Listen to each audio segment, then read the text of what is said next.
Сіздерге айтайын деп тұрған мына нәрсені мұқият есте сақтаңыздар. Бұл әйелге қатысты жасалатын зұлымдықтың ең үлкендерінің бірі. Ең үлкен зұлымдық бұл әйелге физикалық зиян келтіру. Бұл сөзсіз үлкен зұлымдық. Расулулла саллаллаху алейхи вассалам Алланың күңдері әйелдерді ұрмаңдар деген. Анық айтылған. Алланың күңдері әйелдерді ұрмаңдар.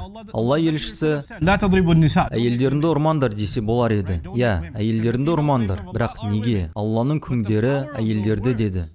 Айтылған сөздерге ой жүгіртетін болсақ, егер Алланың күңдері әйелдер дейтін болсақ, бұл әйелдер кімге тиесілі екені белгілі болады.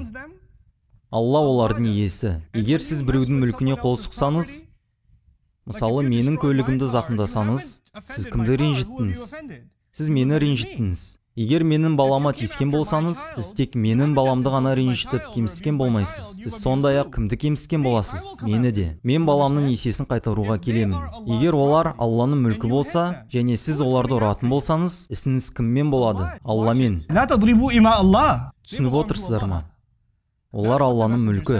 Осыны пайғамбарымыз саллаллаху алейхи вассалам айтып тұр. Әйелді ұрып соғуға, қорлауға мүлдем болмайды.